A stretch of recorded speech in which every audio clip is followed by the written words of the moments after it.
This week, Donald Trump continued to announce everyone he's going to fire in 6 months. Trump nominated Kristi Noem to lead the Department of Homeland Security, Lee Zeldin to head the EPA, and Elise Stefanik as ambassador to the UN. And then someone yelled, "Now do a silly one."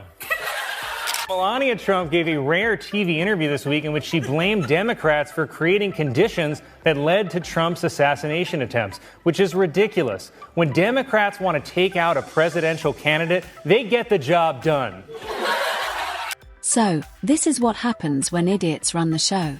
And Colin Jost is just here in time to hand out the report cards. Picture this: Donald Trump strutting like a reality star who accidentally wandered into politics, and Melania Trump pretending she's in a witness protection program for fashion icons. Well, Colin doesn't just roast them, he builds a comedy bonfire, lights it with Trump's hairspray, and invites the whole country to watch. Because when Jost goes in, even the punchlines start filing lawsuits. On Wednesday, Trump nominated Matt Gaetz for Attorney General, and Gaetz said the same thing he does when he sees a teenage girl: "I'll do it." President Trump and the First Lady hosted a trick-or-treat event at what's left of the White House. And this is one of my favorite things that the president does, because it's so clear he never trick-or-treated once in his life. Like, in his first term, here's how he gave candy to a kid dressed as a minion.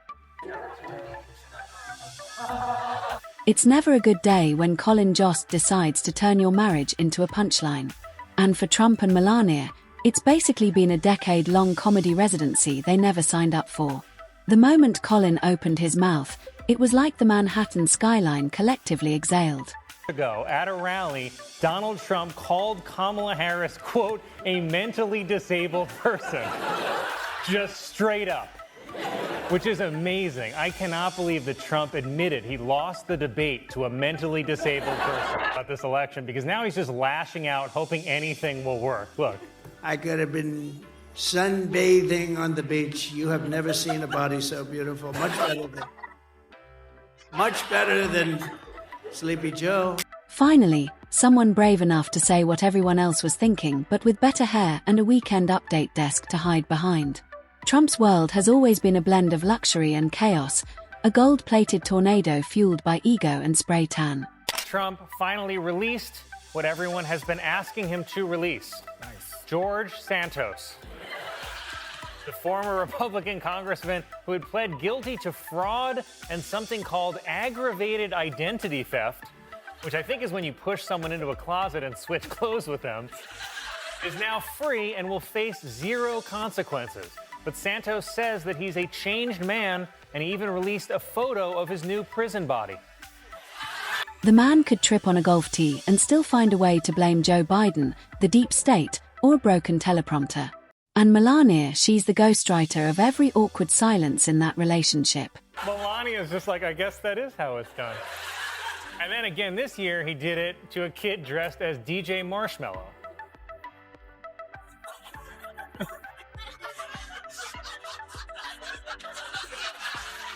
Just put it in the bag. Why is he so weird? Even the kid is like, this is not right.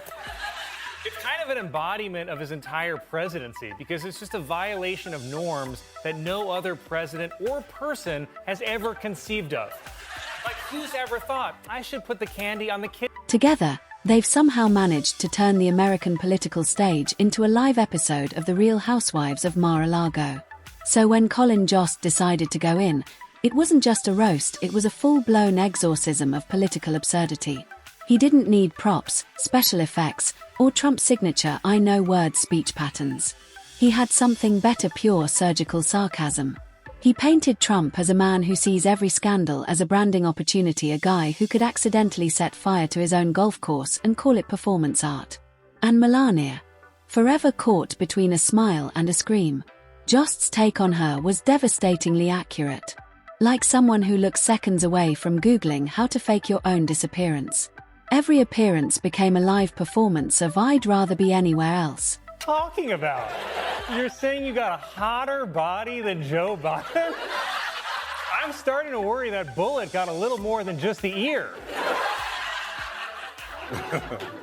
Speaking of, Melania Trump gave a rare TV interview this week in which she blamed Democrats for creating conditions that led to Trump's assassination attempts, which is ridiculous. When Democrats want to take out a presidential candidate, they get the job done.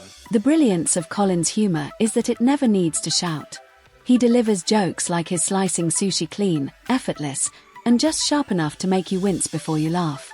He framed Trump's political era as America's longest-running improved show, except nobody remembered to yell scene. Right when Trump thought he'd outlasted every critic, Colin showed up, calm as a surgeon, dismantling his legacy with a grin.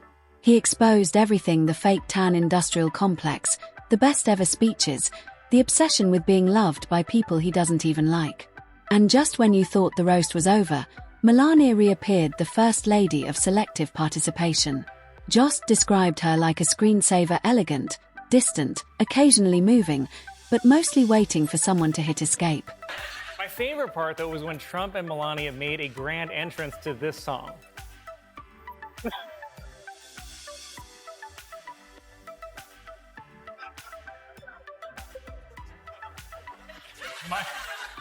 Michael Jackson's Thriller. Just the perfect soundtrack to lure kids to a famous man. President Trump met with Chinese President Xi Jinping when asked how the meeting went. Every forced smile became a punchline wrapped in empathy. You could almost feel Colin trying to figure out whether Melania is complicit, confused, or just chronically over it, like she's starring in a high-budget hostage drama where her only line is "be best." Jost turned Trump into a tragic character, part Shakespearean monarch, part late-night infomercial host. A man who could hold a national security press conference and somehow turn it into a story about his golf handicap. Executive collapsed in the Oval Office on Thursday. And speaking of pharmaceuticals, whatever they've got Trump on, I want some. Because just look how chill he is during all of this. He's just standing there. He's literally this meme. The craziest part is that during the commotion, RFK Jr. just runs away. Watch this. Watch this. Were you okay?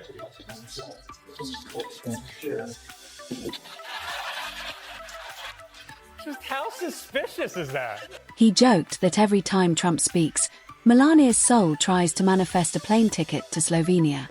It wasn't cruelty, it was observation. Colin zoomed out, connecting Trump's ego, America's obsession with celebrity, and the reality TV-fication of politics. He showed that the joke wasn't just on Trump, it was on all of us who kept tuning in like it was The Bachelor. He's not loud. He's not angry. He's fascinated, like a scientist discovering a new species of narcissism. Trump said this. But overall, I guess on the scale of from 0 to 10, with 10 being the best, I would say the meeting was a 12.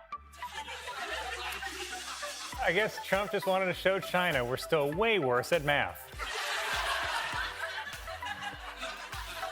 Trump also visited South Korea and was given a gold crown and served beef patties with ketchup for dinner. So they basically got the President of the United States a Happy Meal with a... And then there's the family dynamic. Oh yes, Colin went there. He compared them to a royal family from another dimension, one where the crowns are made of fast food wrappers and the family crest just says, "You're fired." Trump, pacing like a king with a Twitter scepter. Melania, sipping like she's solving math equations in her head. The kids, orbiting like satellites of varying signal strength. He stripped away the glitter and revealed the gears in security, validation, performance. He turned the Trump brand into a punchline about America's addiction to fame. The Senate report on the first Trump assassination attempt says one of the biggest issues were technical problems, including delays in emails after the sniper was spotted. Emails. Who sees an assassin and is like, I better open Outlook? Hey, sorry for the mass email, but there's a sniper on the roof. Please respond by end of day. By the time Colin was done, the audience wasn't just laughing, they were sighing, clapping, wondering how the world's most powerful office became a sketch that never ends. Trump's camp fumed. His supporters clutched their pearls. And Melania probably added Colin to the list of people she refuses to stand next to. Because that's Jost's power, he destroys with charm, not rage. He transformed the Trump empire into a cautionary tale wrapped in a stand-up routine. The Supreme Court on Friday temporarily allowed the Trump administration to withhold SNAP benefits, including food stamps. And we actually have footage of Trump finding out he does not have to pay the benefits. Trump might still hold rallies, still post online, still try to rewrite history. But as long as Colin Jost is around, the script will never go unedited. Trump gave America a circus. Colin gave it a punchline. There were delays in texts after spotting the sniper, like this one that read, "LOL, just saw this, sorry, which roof?" Hashtag Mercury in retrograde. During a campaign stop in a Pennsylvania supermarket, Donald Trump gave a woman buying groceries $100 because at this point, his knee-jerk reaction to seeing a woman is to pay her off. On Friday, Vice President Harris traveled to the southern border where she attacked Trump for his role in preventing a congressional border deal. Trump, who once saw himself as the ultimate mogul, suddenly looked like a contestant on Who Wants to Be Relevant. The man who sold confidence for a living became the world's biggest source of unintentional comedy. And Melania, the silent spirit animal of the audience. Jost painted her as the ultimate minimalist, saying everything by saying nothing. He ended with a perfectly timed shrug. Because at the end of the day, Trump and Melania don't need enemies, their own absurdity does the heavy lifting. And Colin Jost? He's just the messenger. A man with a MIC, a grin, and the timing to turn a presidency into a punchline, and a punchline into history.